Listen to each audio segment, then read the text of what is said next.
संसद का शीतकालीन सत्र चल रहा है, लेकिन विवाद इतना ज्यादा हो रहा है कि ये शीतकालीन सत्र चल ही नहीं पा रहा है। कभी अडानी, कभी जॉर्ज सिरोज, अलग अलग मुद्दों की वजह से ये संसद शीतकालीन सत्र का बवाल है, जिसकी वजह से ना तो सत्र चल पा रहा है और ना इसे चला पाने की किसी की हिम्मत हो पा रही है। इसी बीच संसद को छोड़कर राहुल गांधी सुबह तड़के 6 या 7 के बीच कहाँ ऐसा निकल जाते हैं, जिसको लेकर लोग कहने लगते हैं कि राहुल गांधी ने फिर से ऐसा दांव खेल दिया है जिसको लेकर बीजेपी वालों की परेशानी बढ़ सकती है। राहुल गांधी ने फिर से ऐसा कुछ कर दिया है जिससे टेंशन बढ़ सकती है। तो राहुल गांधी ने ऐसा क्या कर दिया भाई? राहुल गांधी सुबह सुबह हाथरस के लिए रवाना हो गए। राहुल गांधी हाथरस जाएंगे, इस बात की सूचना ना तो हाथरस के प्रशासन को थी और ना वहां के लोकल पुलिस को थी। जब वो घर से निकल गए, उसके बाद स्थानीय कांग्रेस कार्यकर्ताओं के द्वारा ये पता चला कि राहुल गांधी वहां आने वाले हैं, तब तुरंत चाक चौबंद व्यवस्था करनी शुरू की गई।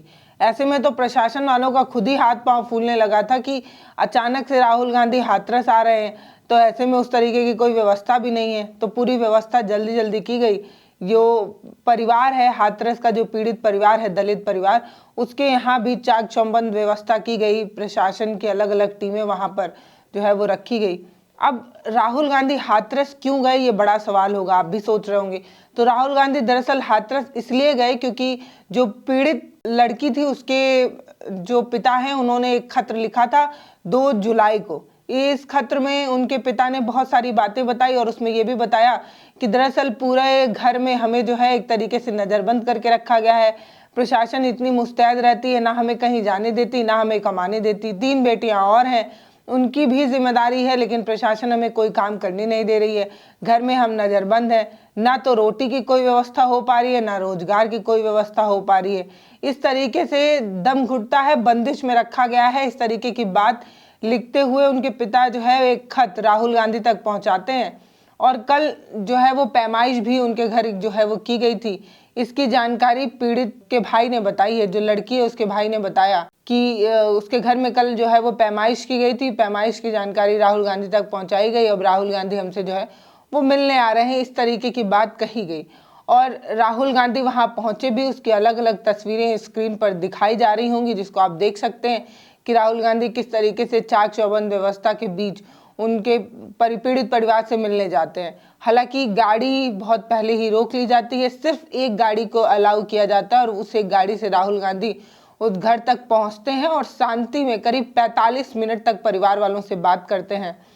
इस बातचीत में क्या बात हुई है उसकी जानकारी ना तो राहुल गांधी ने वहां से बाहर निकलकर मीडिया वालों से बताई और ना ही परिवार वालों ने मीडिया वालों से बात करने की जरूरत समझी। तो ना तो पीड़ित पक्ष से कोई बयान सामने आया, ना ही राहुल गांधी ने कुछ बताया। बस इतना कि गुफ्तगू हुई, बंद कमरे में हुई, 45 मिनट तक बातचीत हुई। उसके बाद राहुल गांधी फिर से वापस दिल्ली के लिए रवाना हुए और तब जाकर प्रशासन को सांस में सांस आई होगी। बात दरअसल ये है कि परिवार ये कह रहा है कि हमें जो लिखित प्रशासन की तरफ से, सरकार की तरफ से बात कही गई थी, वो तक पूरी नहीं की गई।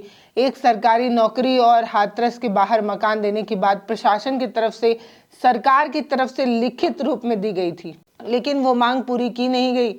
और आज हम बहुत परेशान हैं क्योंकि सरकार जो कह रही है वो कर नहीं रही है। दरअसल जो चिट्ठी लिखी जानी चाहिए थी, वो लिखी तो सरकार को जानी चाहिए थी, क्योंकि सरकार ही उनको मुआवजा राशि भी दे सकती है और सारे वादे भी पूरी कर सकती है। लेकिन परिवार को सरकार पर यकीन नहीं होगा शायद, इसीलिए उन्होंने राहुल गांधी को चिट्ठी लिखी। या ये भी हो सकता है कि जो पीड़ित पक्ष है उसने राहुल गांधी को भी चिट्ठी लिखी हो और योगी सरकार को, योगी जी को भी चिट्ठी लिखी हो, अखिलेश को भी चिट्ठी लिखी हो, सबको चिट्ठी लिखी हो। लेकिन जिसने चिट्ठी का संज्ञान लिया वो थे राहुल गांधी। राहुल गांधी सिर्फ चिट्ठी पर संज्ञान नहीं लेते हैं, उन्हें अपने घर ना बुलाकर उनके घर खुद ही पहुंच जाते हैं और पहुंचकर उन्होंने जो भी बात कही या जो भी बात सुनी उसकी जानकारी शायद अगर वो लिख कर बताएं या मीडिया से बात कर बताएं तो पता चले। या ये भी हो सकता है कि वो अलग अलग पक्ष से अलग अलग मिलकर फिर उस मुद्दे को संसद में उठाते हैं। तो ये भी माना जा रहा है कि राहुल गांधी हाथरस में जो पीड़ित पक्ष से मिले हैं उसकी जरूर ही कोई बात वो संसद में छेड़ सकते हैं, संसद में उसकी बात कर सकते हैं। इसी बीच डिप्टी सीएम है ब्रिजेश पाठक, वो कह रहे हैं कि राहुल गांधी जो है वो हताश है, निराश है, डिप्रेशन वगैरह में चले गए हैं। उन्हें ये बात पता होनी चाहिए कि ये जो परिवार है उस मामले को सीबीआई तक ने जांच किया था और अभी मामला जो है वो चल भी रहा है। लेकिन राहुल को जो है वो एक अलग तरीके की राजनीति करनी है और यूपी की शांति व्यवस्था को भंग करना है। यूपी जो लगातार अग्रसर है विकास की ओर, उसको बाधित करने का काम है। ये चाहते हैं कि जो है अराजकता की आग में और दंगे की आग में राहुल गांधी यूपी को झोंकना चाहते हैं, जबकि यूपी बहुत रफ्तार से आगे बढ़ रहा है। न जाने क्यों कभी ने संभल जाना है, कभी ने हाथरस जाना है, कभी ने यहाँ जाना है, कभी ये ने वहाँ जाना है और यूपी की शांति व्यवस्था को बर्बाद कर देना है। इस तरीके की बात ब्रिजेश पाठक कह रहे हैं। क्या कह रहे हैं ब्रिजेश पाठक, सुनिए। राहुल गांधी जी, आप दिग्भ्रमित हैं, आपके अंदर निराशा का भाव है, आप फ्रस्ट्रेशन का शिकार हैं। आपको पता ही नहीं है कि हाथरस में सीबीआई ने जांच कर ली है, कानून के तहत माननीय अदालत में मामला चल रहा है। जबकि आप दूसरी तरफ कभी हम देखते हैं आप संभल जाना चाहते हैं, कभी अलीगढ़ जाना चाहते हैं। पूरी तरह से आप डिरेल्ड हो चुके हैं।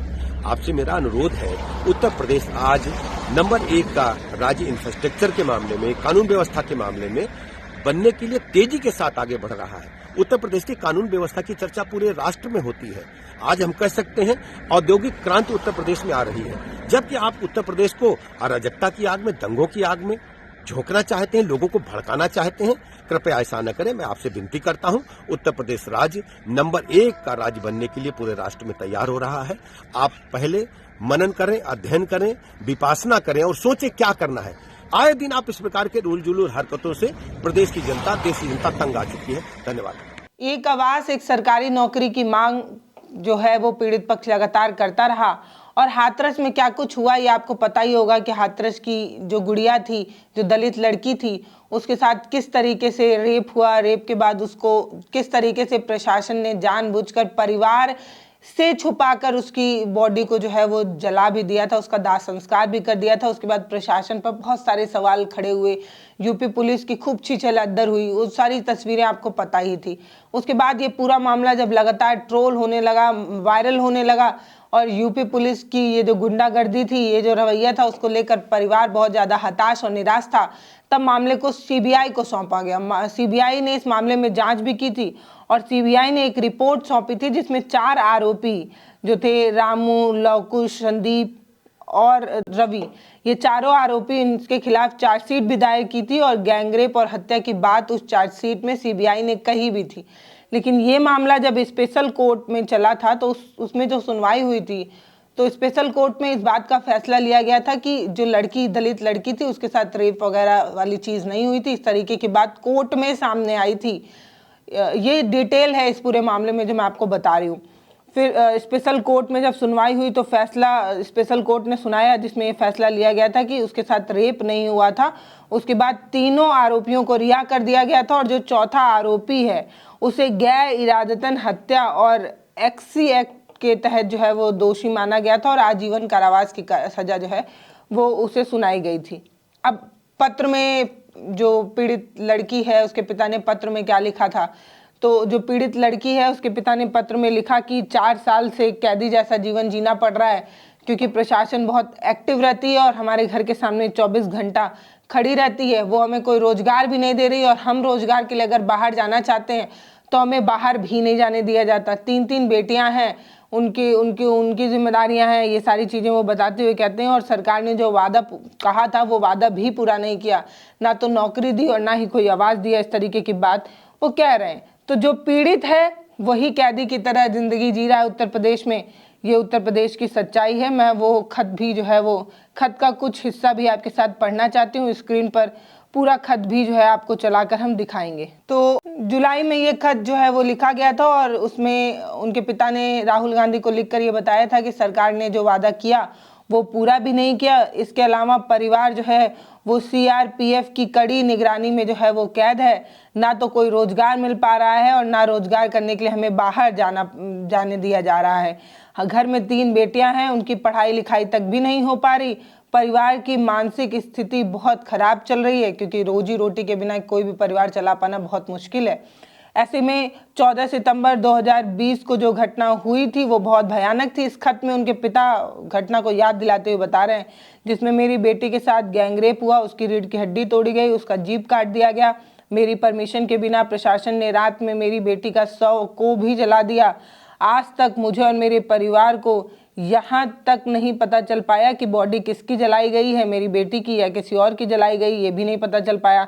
हमारे केस में सीबीआई की जांच भी हुई थी जिसमें 4 आरोपी दोषी थे। मरने से पहले मेरी बेटी ने चारों आरोपी का नाम भी लिया था।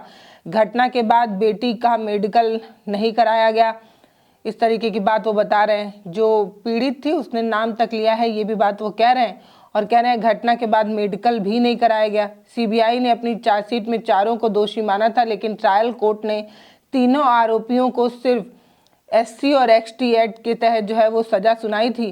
सीएम योगी ने परिवार को घर देने की बात कही थी और एक सदस्य को नौकरी देने का लिखित आश्वासन भी दिया था, लेकिन वो भी नहीं किया।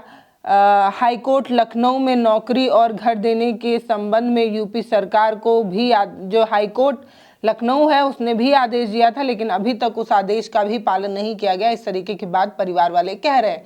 परिवार वालों ने ज़रूर ही राहुल गांधी को बहुत सारी बातें बताई होंगे, जो उन्हें झेलना पड़ रहा है वो बताए होंगे, और ये भी बताए होंगे कि कैसे लगातार प्रशासन की निगरानी में जीना दूभर है, नौकरी नहीं करने जा पा रहे हैं और ना ही कुछ भी काम धंधा उन्हें मिल पा रहा है। वो सारी परेशानी मुझे लगता है राहुल गांधी के सामने पीड़ित पक्ष ने ज़रूर रखी होगी, और राहुल गांधी हाथरस परिवार से मिलकर एक नई तरीके की राजनीति को जो है वो छेड़ दिए हैं। बाकी आप क्या सोचते हैं वो आप हमें कमेंट सेक्शन में लिखकर ज़रूर बता सकते हैं। नमस्ते, मैं पल्लवी हूँ, आप भारत एक नई सोच देख रहे हैं। बहुत बहुत धन्यवाद।